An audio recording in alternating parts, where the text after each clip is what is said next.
population in Japan roughly double of South Korea, but they are spending 15 times as much. Every Korean has the right not to die by suicide, and we have to protect that right.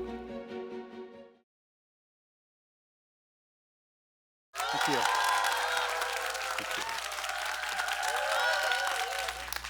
So thank you for coming, and I wanted to talk first a little bit about my life, what I've been doing, and why I've ended up coming here to Korea to take on a health problem. This is Haiti, and this is me when I was about 27, 28 years old.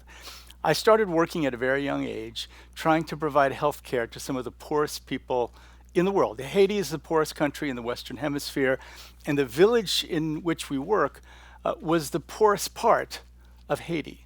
We tried for many years to provide the best possible health care. We tackled many different health problems. But when things got really, really difficult was when AIDS came to Haiti. This was really in the 1980s, but it kept getting worse and worse and worse.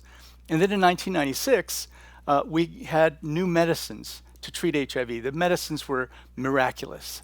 They turned people who looked like they were dying into normal, healthy-looking people.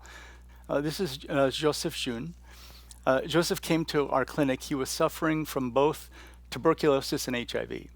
At this time, in March of 2003, what everyone in the world said was that HIV treatment is too expensive and too difficult to do in poor countries. So Joseph Jun, without our intervention, would have been sentenced to death, not because there was no treatment, but because he happened to have been born in the country Haiti. And so throughout our work, in everything we did, our fundamental commitment was that we're going to do things for the poor, on behalf of the poor, that everyone else says is impossible. Literally every public health, global health specialist in the world was saying, don't even think about treating HIV in poor countries. So of course we did. And a few months later, this is what he looked like. This transformation is called the Lazarus effect, like rising from the dead. And these two pictures, the before and after pictures, we took and showed to everybody. It did something, it had an effect. In fact, my partner that I started this organization with took these pictures to the White House in Washington, D.C., and showed them to the aides of President George W. Bush. Later, President Bush declared that the United States was going to treat HIV in Africa. So we did have an impact on his decision, but these pictures, somehow there was a magic to them. Right about this time, my good friend, Dr. Lee Jong-wook, became Director General of the World Health Organization. He asked me to come and join him to work, and what we did was we started a campaign. We're done arguing about whether or not we're going to treat HIV in Africa. We're going to set a goal. We're going to treat 3 million people. This was 2003. By the end of 2005, we're going to treat 3 million people for HIV. When we set this target, once again, everybody in the public health world said, you're crazy, it's not possible, Africa is too poor, the drugs are too expensive. So what did we do?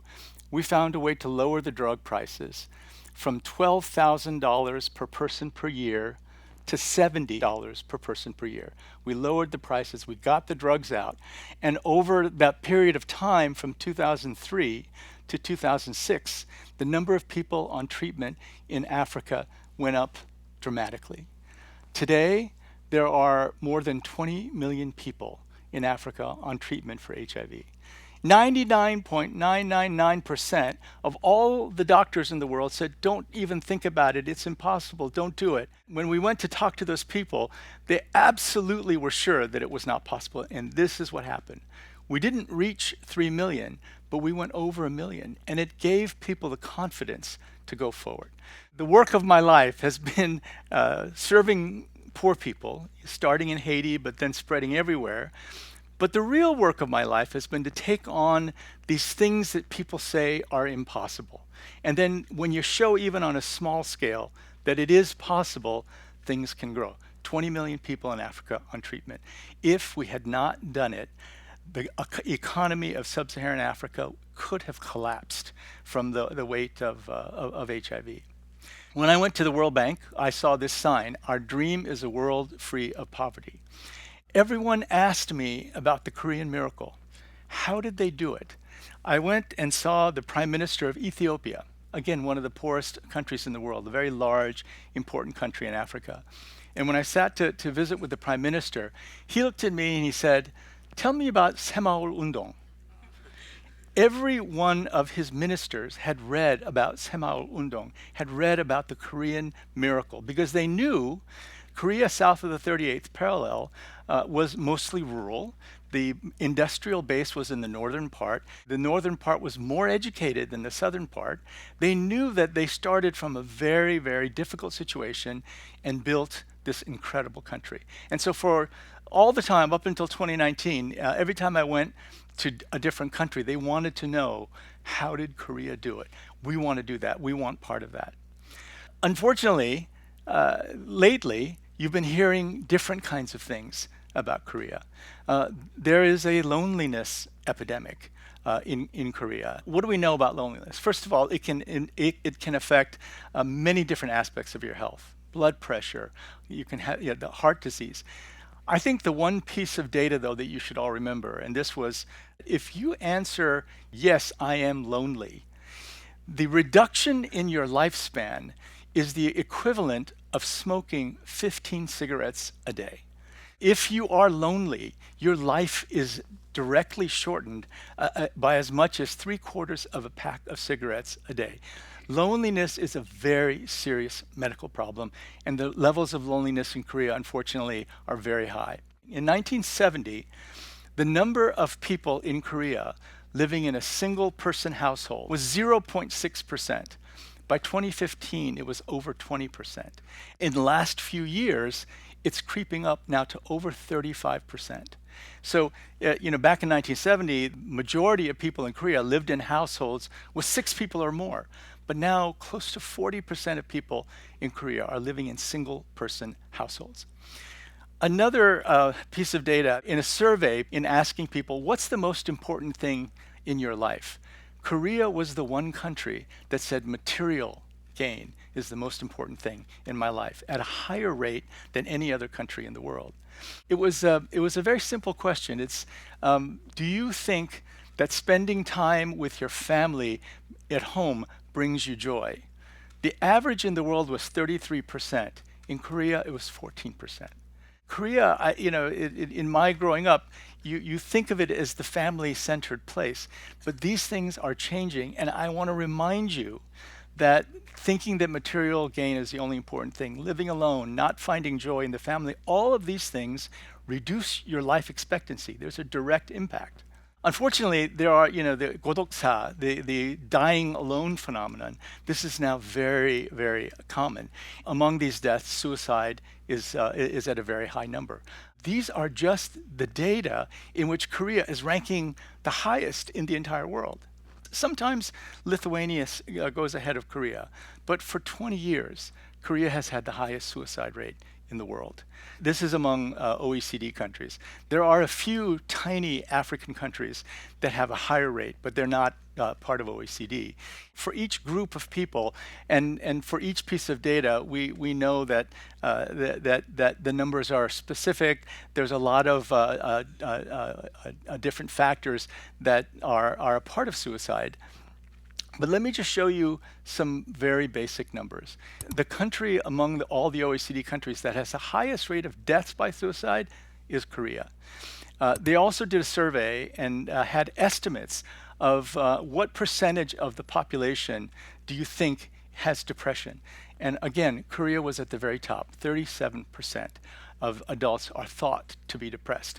The next question is, how many antidepressants are used? What is the antidepressant used per population? Korea has the lowest rate of antidepressant use. The highest rate of depression, the lowest rate of antidepressant use. A very concerning factor is that for young people in their teens, 20s, and 30s, suicide is the most common cause of death. Korea used to be well known for suicides among elderly people.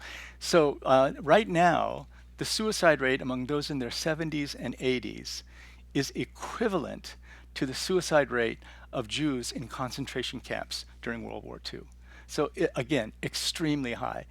One very disturbing factor, the suicide rate for men in OECD countries is not actually the top, it's second out of all the OECD countries.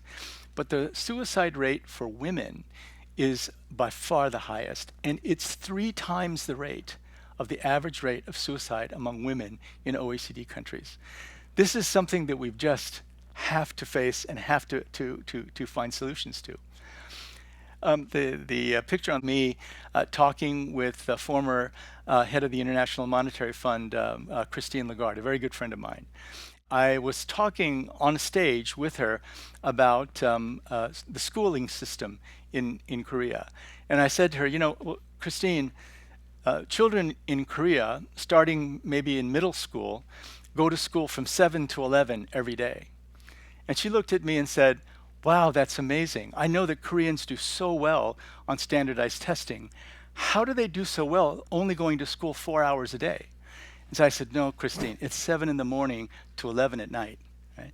And I then told her about the suicide rate. I told her about all the other things going on in Korea. And in 2019, she came here, and in a speech, she said, Korea is becoming the collective suicide society. And it's not just the people who actually commit suicide, but all the different social factors are coming together. And you know, there's a lot of different reasons for it. Every age group has a different reason for having high suicide rates. I don't think anyone knows exactly why. When I talk to people in the United States about the high suicide rate, well, what do you think the reason is? The only answer is that it's different for different people. The experts, and I've worked so much now in mental health that I've met a lot of the experts in suicide prevention. Literally every suicide is preventable. There are ways to prevent every single suicide. Yesterday, I was at this wonderful meeting with leaders in the mental health field, and one gentleman said, we have to rethink the whole premise of our approach to suicide. We have to go with the conviction that every human, every Korean has the right not to die by suicide, and we have to protect that right.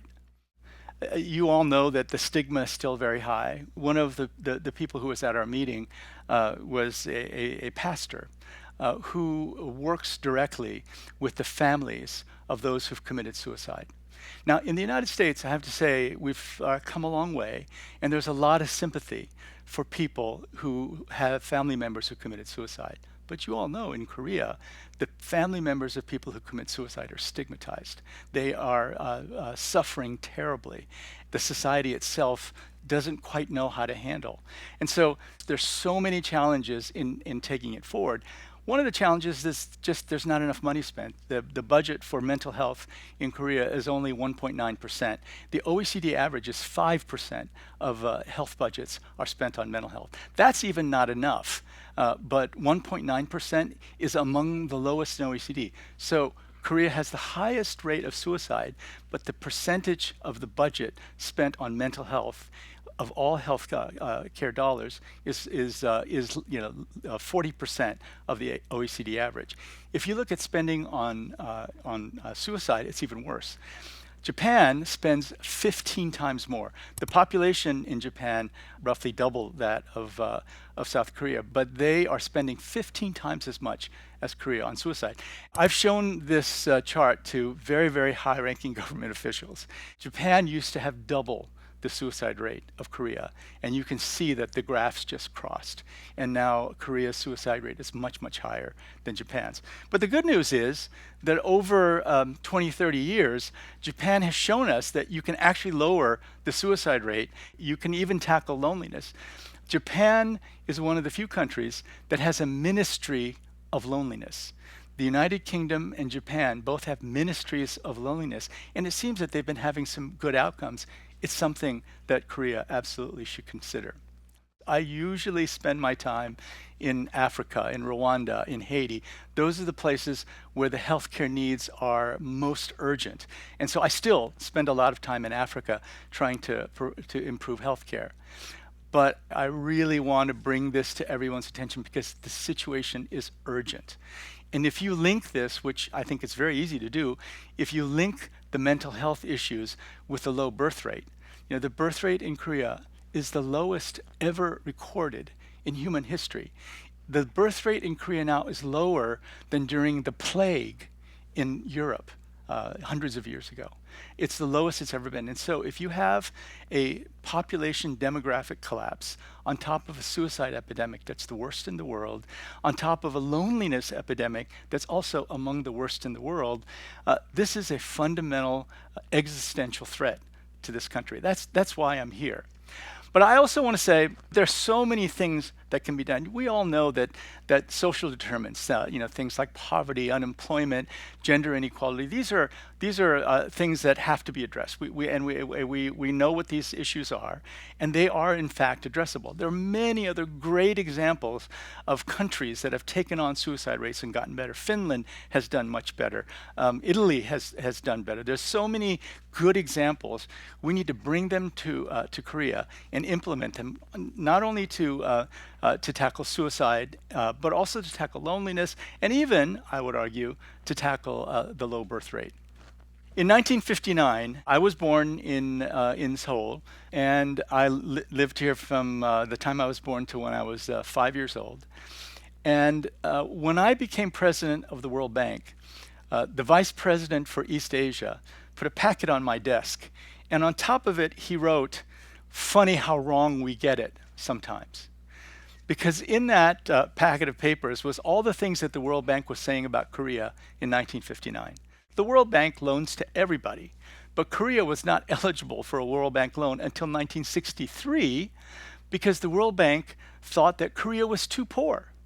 They thought that Korea had no chance of paying back any loan, that the only way they would be able to survive would be direct infusions of cash from countries like the United States. The average number of children per woman, over 6, right? So there were 6 children per woman in 1959. The GDP per capita of Korea was lower than Somalia, was lower than Ghana, one of the poorest countries in the world. And then the explosion of development and growth that, again, caused every leader in Africa to beg me to tell them the secret of Korea. How can we capture that secret? I'm here to tell you that Korea's growth, and including its economic growth, is fundamentally threatened by these mental health issues. But as I look at the history of Korea, there are so many examples of Korean people coming together in difficult times and doing things that nobody expected. I think the most extraordinary example is the 금모으기 운동, right? I didn't know about this until I went to the World Bank, but we were facing crises in Greece, we were facing crises in Jamaica, and then someone just came up to me and said, "Hey, why don't they just donate their gold like Korea did?" And I didn't know the history of it, and then I read it. 3.5 million people donated their gold to this cause. That resulted in a total collection of over $2 billion. And that led to the shortening of the time it took them to repay the IMF loan from 6 years to 3 years, which had a huge impact on future economic growth. And we've looked in history and asked ourselves, has that ever been done before in the time of an economic crisis? We can't find a single example of this having happened in the past. And so when I see things like this, there are people who are cynical. Oh, well, it didn't have such. I'm telling you, I've never seen anything like this. And in financial economic development circles, this is legend. You want to see an example of patriotism? Look at South Korea. This was what everyone was saying. Let's ask the Greeks to do it. Let's ask the Jamaicans to do it. Of course, they didn't. From the year I was born, in extreme poverty all around, to incredible economic growth. And now we're seeing some of the side effects of this rapid economic growth. But just like Koreans responded during the IMF period, I have absolute faith that this is a problem we can handle. My role is simply to continue to bring it up, to say, I'm not judging Korean society, I'm just presenting to you the data that's out there. Everybody has this data. We all know that this is real. I remain extremely proud of being Korean and being part of the Korean diaspora.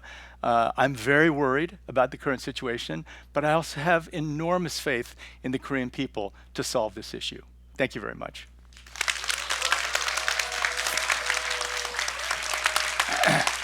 안녕하세요. 예일대 정신의학과 교수 나종호입니다. 코로나19 팬데믹 3년간 우리 사회는 코로나 바이러스로 사망한 사람보다 더 많은 사람을 자살로 잃었습니다. 뉴욕에서 코로나 바이러스 때문에 두려움에 떨면서 태평양 건너의 조국에서 일심단결하여 대응하는 모습에 누구보다도 자랑스러웠던 기억이 생생합니다. 코로나19를 온 국민이 힘을 모아 성공적으로 막았듯 우리 사회의 정신건강 위기도 함께 힘을 모아 대응할 수 있으리라 믿습니다. 그 새로운 길을 우리가 함께 만들어갈 수 있었으면 좋겠습니다. 그 누구도 죽음으로 내몰리지 않는 사회, 괜찮지 않아도 괜찮은 사회, 그 변화를 위한 움직임에 함께 힘을 모아주시기를 부탁드립니다. 동의하신다면 다음 QR코드를 통해 저희와 함께 해주세요. 감사합니다.